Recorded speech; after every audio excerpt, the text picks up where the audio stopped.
Shalom, senang sekali bisa kembali melayani Anda hari ini. Hari ini saya akan khotbah tentang good hesitation. Rasa sungkan yang baik. Rasa sungkan yang baik. Beberapa waktu lalu saya khotbah tentang rasa sungkan. Ada rasa sungkan yang gak baik. Amsal 29 ayat 25 bilang takut kepada orang mendatangkan jerat. Tetapi siapa percaya kepada Tuhan dilindungi. Nah, ada rasa sungkan yang gak baik. Contohnya, sungkan atau takut sama manusia itu gak baik. Seringkali kita sungkan sama orang, kita melukai orang yang kita sayang. Kita sungkan sama teman, kita mengorbankan pasangan. Ada rasa sungkan yang gak baik. Tapi hari ini saya mau khotbah tentang rasa sungkan yang baik. Rasa sungkan yang baik itu membuat kita jadi sopan. Rasa sungkan membuat kita ngerti sopan santun, membuat kita menguasai diri kita, dan membuat kita disiplin. Contoh, ada orang yang sungkan terlambat. Itu hal yang baik, amin. Ada orang yang gak tepat waktu, karena gak menghargai orang. Tapi ada orang yang, aduh jangan sampai terlambat dong. Aduh, saya paling gak mau terlambat, jadi saya suka panik gitu kalau misalnya nungguin orang yang meeting. Ayo dong, cepetan dong, gak enak ditungguin orang. Kalau bisa kita nunggu orang, jangan orang tunggu kita.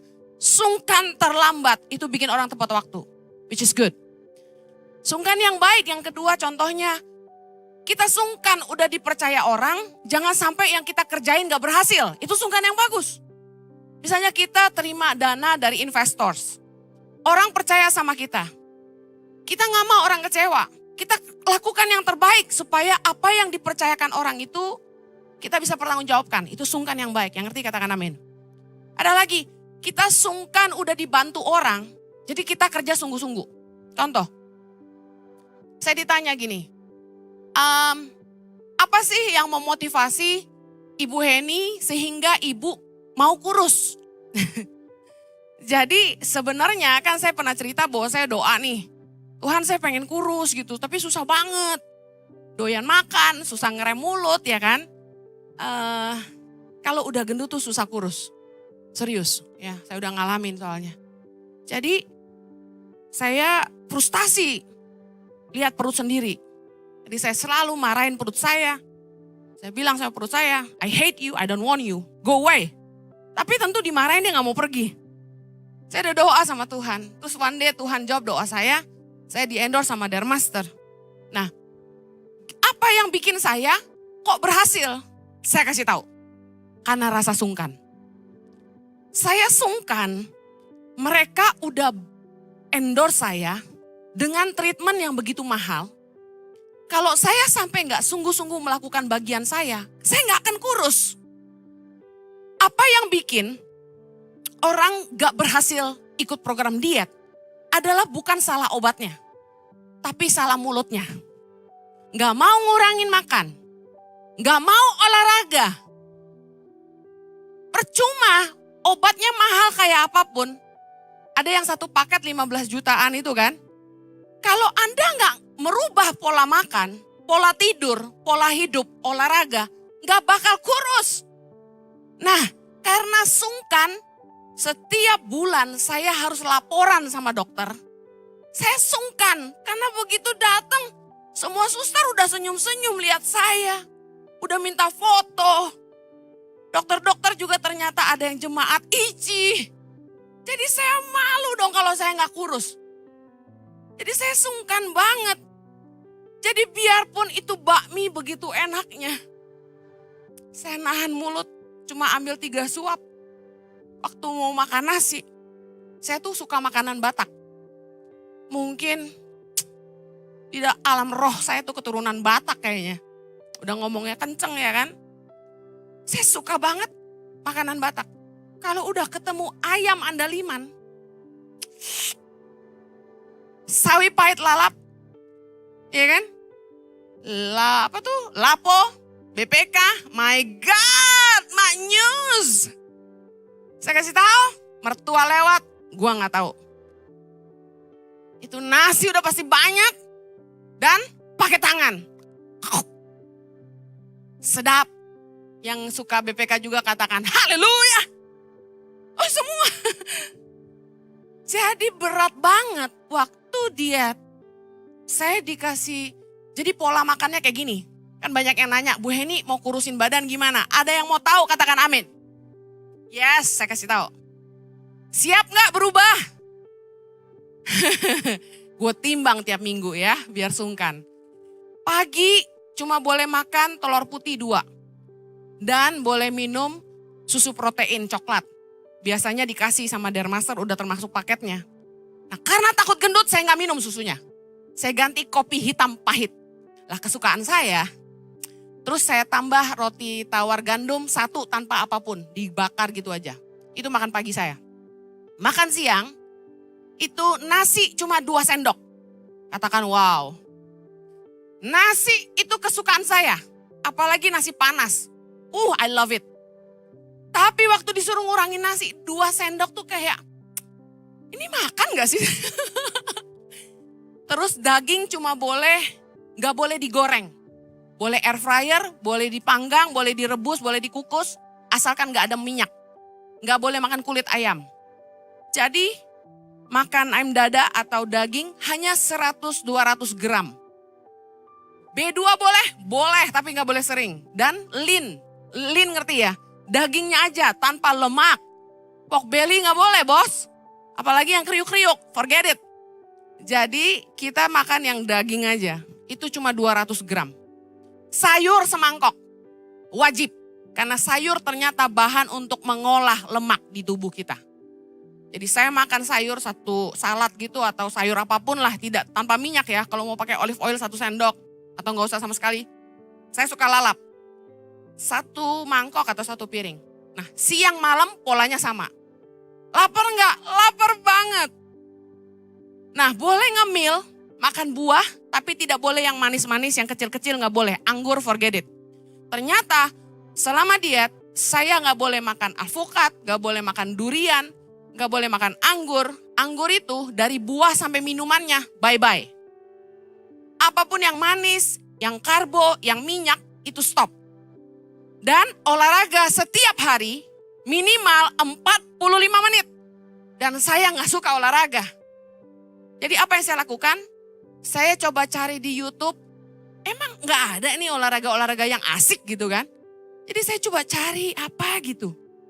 Akhirnya saya temukan olahraga yang saya suka itu kardio. Ngikutin orang gerak-gerak. Yes, 1, 2, you can do it, come on. Don't let it go, okay. Yeah, nah saya suka tuh. Udah saya ikut tiap pagi. 45 minutes. Pak Jojo treadmill sejam. Push up 100 kali. Sit up 100 kali. Gua sih gak ikut deh. Tapi yang penting saya kurus. Turun lumayan lah 14 kilo Maya. Nah haleluya. Nah kenapa saya segigih itu padahal berat gak kira-kira? Berat gak yang doyan Indomie kayak saya? Yang doyan bakmi? Yang suka lapo, BPK? Berat banget. Mau nangis. Tapi saya jabanin. Why?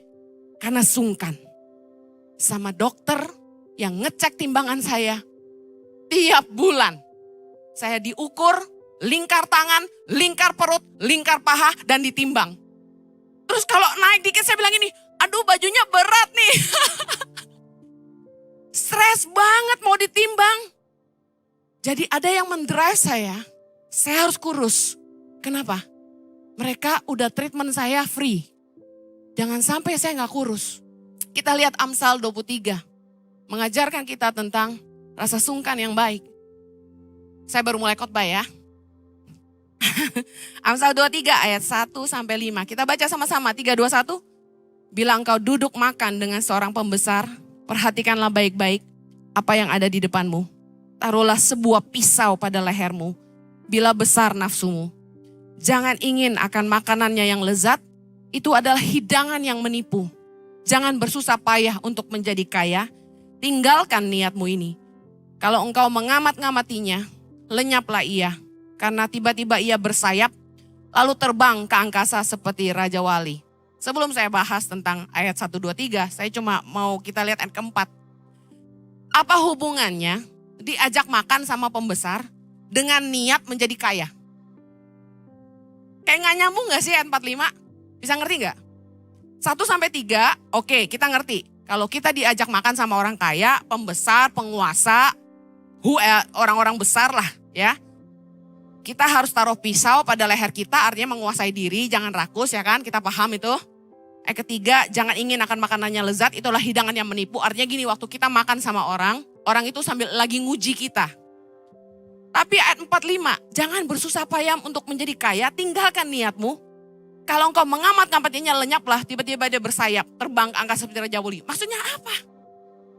Maksudnya ini, waktu kita tuh dekat sama orang kaya, waktu kita diajak makan, yang artinya bangun hubungan sama orang kaya, sadar nggak sadar, sebagai manusia, manusiawi banget, kalau kita berharap kita bisa dapat kangtau dari orang ini.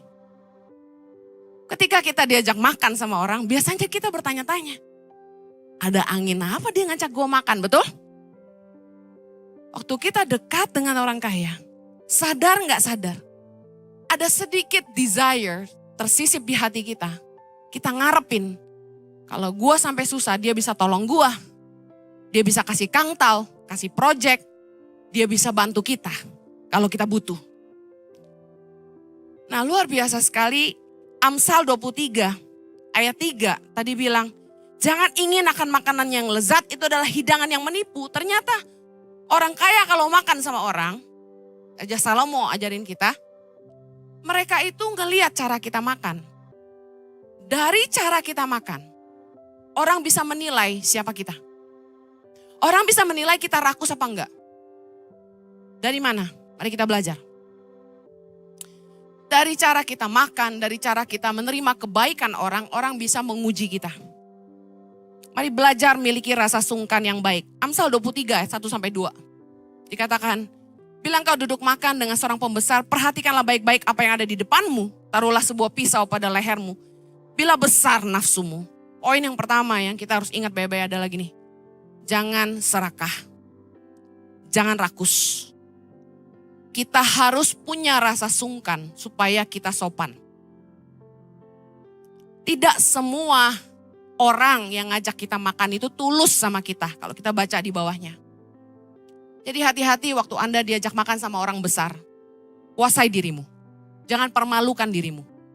Jangan serakah, jangan rakus. Pernah beberapa kali saya lihat orang-orang yang diajak makan. Itu serakah. Sebenarnya mereka enggak habis. Makanya dalam etika menerima jamuan makan, kita tuh harus pesan sesuai porsi. Saya pernah ngajak orang makan, mereka pesan suami istri ini, satu orang pesan 2 macam. Suaminya 2, istrinya 2. Pesan minum juga 2-2. Saya dengar ada yang bilang, buset, kenyataan. Kita yang neraktir juga kaget ya kan. Tapi ini, kata firman Tuhan, kalau kamu makan jangan rakus, kuasai dirimu. Anda harus tahu makan bersama dengan raja-raja tuh menunya beda. Yang paham katakan amin. Makanan yang Anda jarang makan, makanan yang Anda mungkin gak pernah makan, Anda makan saat itu. Orang bisa lihat Anda kampungan atau enggak. Hal pertama yang mama saya ajarin waktu saya beranjak dewasa adalah cara makan steak. Karena gak semua orang tahu cara pegang garpu dan pisau. Yang sekolah hospitality pasti ngerti. Gak semua orang ngerti sendok yang kecil, garpu yang kecil buat apa. Ya kan? Yang di atas itu buat apa? Nah, diundang makan sama orang kaya, orang besar, orang berpengaruh, atasan. Ingat, Anda harus menguasai diri. Apa yang kita bisa belajar dari ini? Bukan hanya soal makanannya, tapi soal ini. Tidak semua pintu yang terbuka itu untuk kita. Tidak semua tawaran yang menggiurkan itu harus kita terima. Saya duduk bersama konglomerat satu hari. Dia bilang gini sama saya, Hen, lu ngomongnya lu gue. Padahal dia udah umurnya udah jauh di atas saya. Lu bantu gue aja. Yayasan lu kan kecil. Lu bantu yayasan gue. Lu kerja sama gue kasih lu rumah, gue kasih lu mobil, lu bisa liburan ke Eropa, Israel, kemana aja lu mau pergi. Gue bayarin. Lu pilih aja tuh, lu mau mobil apa? ambil aja, dia bilang. Lu bantu gue urus yayasan gue, dia bilang. Ada 40 yayasan di bawah dia. Saya diam. Kan sama, misi lu nolong orang miskin, dia bilang. Di yayasan gue nolong orang lebih banyak dari lo, dia bilang. Karena duit gue lebih banyak dari lo. Dia bilang, gue punya banyak perusahaan yang dana CSR-nya miliaran, dia bilang. Lu gak usah cari dana, lu bantuin gue aja, alokasiin dana. Lu filter-filter aja tuh proposal-proposal yang masuk dari pemerintah, dia bilang. Anda tahu kan, masih banyak tuh proposal. Saya diam. Saya sempat tergiur. Tapi saya bilang gini sama dia. Pak, saya gak kerja deh, tapi saya bantu Bapak. Karena di yayasan saya juga, Tangan Pengharapan, saya gak ambil gaji. Karena saya nolong orang miskin itu karena panggilan, bukan buat cari uang. Jadi gini aja, saya bantuin Bapak deh. Supaya tikus-tikus di yayasan Bapak tidak makan duit Bapak. Jadi saya sempat bantuin dia sekitar 2 tahun kalau gak salah. Nah, saya bikinin sistem yayasannya, saya bikin SOP. Saya rapiin proposal-proposal yang masuk dari semua instansi pemerintah, saya yang audit. Saya coret ini gak perlu, ini gak masuk akal, saya coret-coret semua karena saya udah biasa. Dia senang banget sama saya, dia mau kirim saya ke Filipina untuk bangunin rumah waktu zaman banjir kemarin itu, beberapa tahun yang lalu. Nah tapi waktu dia tawarin saya uang, rumah, dan mobil semua, saya tolak. Bukan sok, tapi saya percaya gini, tidak semua pintu yang terbuka itu untuk kita. Tidak semua tawaran yang menggiurkan itu harus kita makan. Orang bisa lihat kita rakus atau enggak. Kadang-kadang gini, kita udah kenyang sebenarnya. Tapi waktu orang tawarin kita makan, kita tetap ambil. Pernah gitu? Sudah makan? Sudah. Mau makan? Mau. Orang bisa lihat kita rakus atau enggak. Apa hikmatnya? Anda sebenarnya sudah diberkati. Tapi ketika ditawari sesuatu yang sebenarnya Anda tahu ini kayak bukan buat saya deh. Tapi Anda tetap ambil karena serakah. Kita akan berhadapan sama orang-orang besar. Pelajaran nomor 1, jangan serakah. Yang kedua, jangan aji mumpung. Kita harus punya rasa sungkan supaya sopan. Jangan pernah memanfaatkan kebaikan orang. Jangan pernah memanfaatkan temanmu yang lebih kaya dari kamu. Saya kasih tahu, orang yang aji mumpung, satu hari akan dijauhin sama orang-orang. Kenapa? Karena kita selalu memanfaatkan mereka. Memanfaatkan kemurahan hati mereka. Dalam sebuah artikel di glints.com, kalau Anda cari, judulnya ini, Etika Makan Bersama Bos. Menarik sekali, salah satu poinnya adalah, jangan memesan yang lebih mahal. Jika bos kamu mengajak makan bareng, jangan pernah memesan makanan dan minuman yang lebih mahal dari yang dia pesan. Selain tidak sopan, kamu pun bisa dianggap sebagai seseorang yang tidak memiliki disiplin diri. Perlu kamu ketahui, apabila seorang bos mengajakmu untuk makan bersama, dia pasti yang akan membayar pesananmu. Satu kali saya punya staff, saya sama Pak Jojo ajak makan. Udah lama banget ya ini. Tiba-tiba dia bilang gini, saya kaget juga. Dia buka menu, dia bilang gini, saya mau pesan yang paling mahal, dia bilang gitu. Hah? Kaget saya, masih ingat ya sayang. Apa ya yang paling mahal ya? Ini real. Dia bilang kepiting. Kebetulan ada kepiting. Ya udah, saya bilang pesan aja silakan. Kalau makan sama saya silakan, mau makan apa aja silakan. Dia pesan kepiting. Ibu makan apa? Dia tanya. Oh saya bilang saya suka soto. Saya pesan soto. Bukannya saya pesan lebih murah, tapi saya pesan yang saya suka gitu loh. Akhirnya dia pesan kepiting, saya pesan soto. Terus waitressnya balik dan bilang gini, Pak, sorry, kepitingnya belum datang. Bisa pesan yang lain. Dia bilang gini, apalagi yang mahal? Ini gimana sih? Orang kalau makan kan pesan yang dia suka. Ini dia pesan pokoknya harus yang mahal. Karena apa? Aji mumpung. Enggak mau, rugi. mumpung dibayarin. Berapa banyak orang yang mentalnya kayak gitu? Udah tahu ditraktir orang, tapi aji mumpung. Udah pesen yang paling mahal, pesen paling banyak, gak bayar lagi. Ingat, nomor 1, hikmat dari Amsal 231 ini. Jangan serakah, jangan aji mumpung. Yang berikutnya, belajar rasa sungkan yang baik. Yang berikutnya adalah ini. Jangan selalu maunya diberi, tapi kita harus belajar memberi juga. Kisah Rasul 20 ayat 35 berkata, dalam segala sesuatu telah kuberikan contoh kepada kamu bahwa dengan bekerja demikian, kita harus membantu orang-orang yang lemah dan harus mengingat perkataan Tuhan Yesus, sebab ia sendiri telah mengatakan, baca sama-sama, adalah lebih berbahagia memberi daripada menerima. Alkitab bahasa Indonesia menerjemahkan kurang tepat. Dalam bahasa Inggris, New King James Version dikatakan, Jesus said, it is more blessed to give than to receive. Perhatikan, it is more blessed to give than to receive. Yang artinya apa? Terlebih berkat memberi daripada menerima. Why? Orang yang bisa memberi adalah orang-orang yang diberkati. Katakan amin. Orang-orang yang bisa memberi adalah orang-orang yang diberkati. Katakan amin.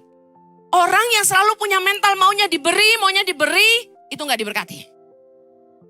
Kalau Anda mau belajar rasa sungkan yang baik, tanamkan pada pikiranmu, jangan cuma mau diberi, Anda juga harus memberi. Jangan maunya dibayarin terus kalau makan sama temen. Gak apa-apa Ci, dia lebih kaya dari saya. Udah, biasanya juga dia yang bayar. Udah, makan aja terus, dibayarin aja terus. Harus punya rasa sungkan supaya kita gak diomongin orang. Amin? Katakan manusia tetap manusia. Manusia mana yang gak akan ngomong kalau kita kayak gitu terus? Orang juga tahu, dasar muka gratisan lo gitu kan?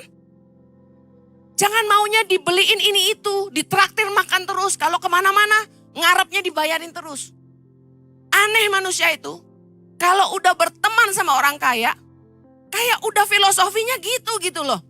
Ya lu lebih kaya, lu yang bayarin gua lah. Ya lu udah kaya, lu yang bayarin makan lah. Kita mau jalan-jalan ke luar negeri, ya lu ya bayarin gua lah. Kayak mentalnya gitu. You know? Jangan. Miliki rasa sungkan supaya Anda tidak diomongin orang. Jangan maunya diberi. Jangan sukanya dibayarin terus. Saya sama Pak Jojo biar gak kaya ya, dari dulu ya. Kita makan sama orang kaya, konglomerat sekalipun, kita bayarin loh. Satu kali ada orang kaya kita bayarin makan, dia kaget. Dia bilang gini sama saya sama Jojo. Selama saya hidup puluhan tahun, umurnya udah hampir 70. Baru kamu nih pendeta yang bayarin saya makan. Tuhan kita kaya, kita gak boleh jadi pengemis. Amin. Haleluya. Lo kok gak tepuk tangan sih, parah loh. Gembalanya gak disemangatin. Bayangin, orang tuh sampai syok. Ada yang bayarin dia makan, saking apa? Berarti apa? Berarti banyak orang Kristen yang selama ini makan sama dia gak pernah mau bayar. Karena satu mindsetnya, lu kan kaya, lu yang bayar. Firman Tuhan berkata, terlebih berkat memberi daripada menerima. Saya sama Pak Jojo, dibayarin orang pergi ke luar negeri, saya udah pernah ceritakan. Tahun lalu ke Amerika. Tahun ini kemarin itu kita dibayarin ke Kanada. Kita bayar. Makan di mana kita bayar. Makan di mana kita bayar. Berantem sama yang punya. Kemarin kita ke New Zealand. Ke rumah salah satu leader ICI online. Makan di restoran sama tim ICI Worship. Makan kan rame kan. 12 orang. Bayar kita. Rebutan. Di supermarket, saya bilang pegang dia. Saya yang bayar. Kan yang makan tim saya, masa dia yang bayar? Dia udah kasih rumahnya buat kita tinggal gitu loh. Saya sama Pak Jojo diterbangin sama orang berangkat ke luar negeri. Kita menghargai. Orang udah keluar duit banyak bayarin tiket kita. Siapin tempat tinggal buat kita. Siapin mobil buat kita. Kita isi bensinnya, kita cuci mobilnya. Kita bayarin makan. Orang itu sampai bilang gini, jangan lagi ya. Jangan lagi apa? Dia lagi kemana? Saya cepat-cepat ke kasir. Pokoknya mereka kaget-kaget. Kapan bayarnya? Udah bayar, tenang aja. Balikin Pak duitnya. Jangan, saya bilang. Kita gak mau sampai nama Tuhan dipermalukan. Karena attitude orang yang aji mumpung. Kita bukan mental gratisan. Amen. Yuk, miliki rasa sungkan yang baik. Supaya kita sopan. Jangan jadi batu sandungan. Yang terakhir. Mari belajar. Jangan selalu maunya dibantu. Tapi kita juga harus lakukan sesuatu. Katakan jangan hanya mau dibantu. Tapi lakukan sesuatu. 2 Tesalonika 3 ayat 7. Sebab kamu sendiri tahu bagaimana kamu harus mengikuti teladan kami. Karena kami tidak lalai bekerja di antara kamu. Dan tidak makan roti orang dengan percuma. Tetapi kami berusaha dan berjerih payah siang malam. Supaya jangan jadi beban bagi siapapun di antara kamu. Bukan karena kami tidak berhak untuk itu. Melainkan karena kami mau menjadikan diri kami teladan bagi kamu. Supaya kamu ikuti. Kita harus tanamin di mental kita. Jangan hanya mau dibantu, kita juga harus membantu orang. Jangan hanya maunya dilayani, kita juga harus mau melayani. Katakan amin. Udah dikasih tempat tinggal sama orang, kita harus tahu diri, harus mau bantu-bantu. Saya terima banyak DM-an di Instagram. Bu Heni, saya punya sepupu. Orang tua saya udah bantu dia kasih tempat tinggal di Jakarta. Tapi gak tahu diri bu. Makan tidur. Gak pernah bantu. Kan jadi batu sandungan. Kalau kita tuh dibantu orang, tahu diri dong. Bantu bersihin rumahnya. Bantu isiin kulkasnya. Bantu bayar tagihan listrik air. Bantu cuci piring, bantu masak, bantu apalah. Jangan hanya mau dibantu, kita juga harus jadi berkat buat dia. Amin. Harus punya rasa sungkan supaya kita tidak jadi batu sandungan. Saya sedih waktu orang-orang dibantu, bukannya tahu diri tapi aji mumpung. Saya sama Pak Jojo dari dulu pelayanan, kami tidak pernah pilih-pilih. Mau ditaruh di pastori, kita tinggal. Mau taruh di ruko, kita tinggal. Mau taruh kita di Wisma, kita tinggal. Mau taruh di hotel, puji Tuhan. Mau tinggal di rumah jemaat, kita ayo. Tapi setiap kali kami pelayanan dan tinggal di rumah orang. Satu hal yang saya tidak pernah lupa. Saya tidak boleh jadi batu sandungan. Saya harus menabur juga di rumah itu. Jadi waktu kami ditampung di rumah teman di Australia. Saya bangun pagi-pagi. Padahal Anda tahu kami kok pelayanan tuh sampai malam banget, kurang tidur. Tapi saya bangun pagi-pagi. Apa yang saya lakukan? Saya bersihin dapurnya. Saya masakin buat dia. Saya ke supermarket. Belanja tuh ratusan dolar kalau udah di Australia tuh mahal banget. Satu troli $300 gak berasa loh. Masakin buat mereka sekeluarga. Dari makan siang sampai makan malam saya masakin. Saya isi penuh kulkasnya. Mereka sarapan apa saya liatin. Oh sereal, madu, roti. Oke, saya beliin, saya isiin. Setiap hari saya masak buat mereka. Sampai suaminya happy banget. Dia bilang istri saya gak masak tiap hari ya ini. Dia terpelihara ada saya katanya. Saya bersihin dapurnya. Orang di Australia itu kerja capek ya. Gak punya pembantu. Pagi kerja pulang malam. No time for themselves you know. Jadi waktu saya ada waktu. Saya ambil sikat, lap, sabun. Saya sikat lemari dapurnya. Karena mereka goreng-goreng minyak tuh nempel-nempel. Jadi lemarinya lengket semua. Lantainya kotor banget. Saya pel pakai tangan saya. Jendelanya saya sikatin. Semua pintu lemarinya saya gosokin sampai putih. Raknya saya rapiin. Susun rapi deh. Saya orangnya kan jijian. Jadi harus rapi. Saya vakum rumahnya. Saya cuci kamar mandinya. Saya kalau mandi di rumah orang. Itu rambut saya pungutin. Gak boleh satu lembar pun tersisa di lantai. Debu saya lapin.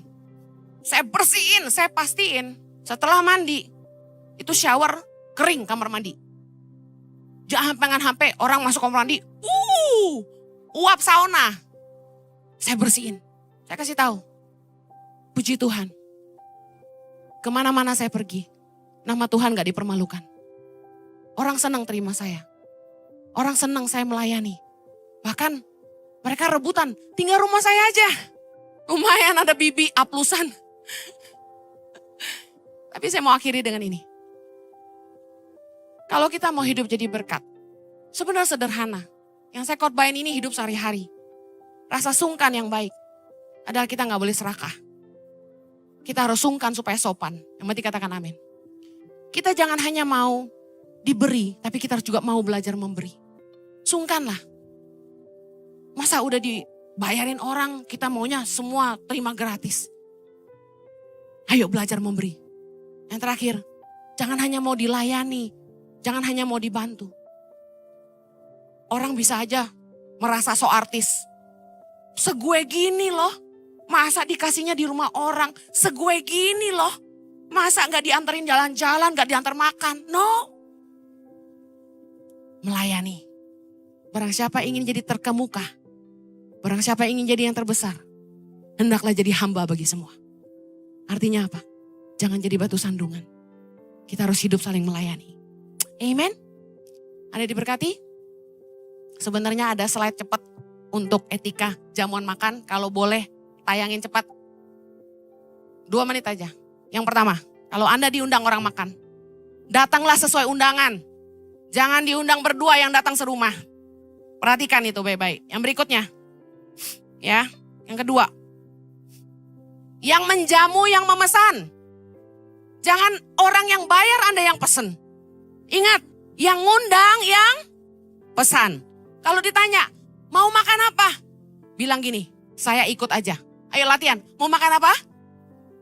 Pinter. Yang ketiga, jangan memesan menu yang lebih mahal dari yang ngundang.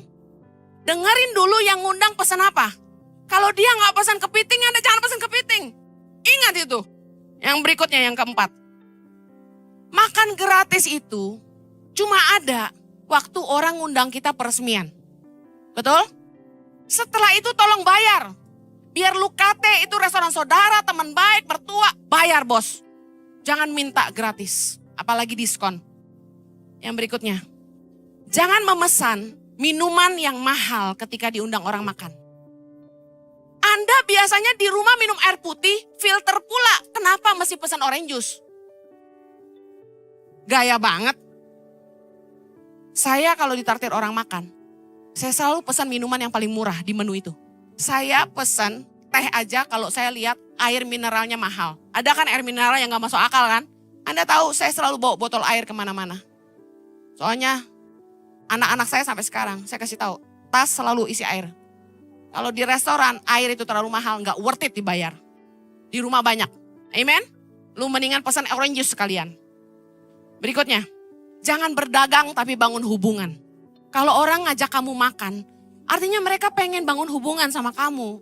Yang terakhir, jangan pesan buat bawa pulang. Kalau diundang orang makan itu, no take away please. Kecuali begini, tuan rumah pesan kebanyakan, lalu sisa, terus dia tawarin mau dibawa pulang, boleh pak kalau gak ada yang mau. Silakan, gak munafik kan? Tapi jangan begini, anak saya di rumah 3. Ini sop buntutnya enak banget. Kayaknya anak saya suka. Apa bisa pesan?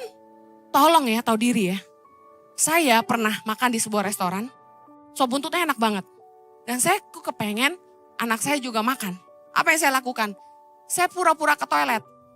Saya bawa dompet, saya ke toilet, terus saya ke kasir. Tolong take away sop buntut 3, saya bayar sekarang. Kalau lu mau take away, lu bayar. Jangan aji mumpung. Kenapa? Firman Tuhan berkata, harus pakai ayat nih, supaya saya gak bilang sesat. Roma 14 ayat 20.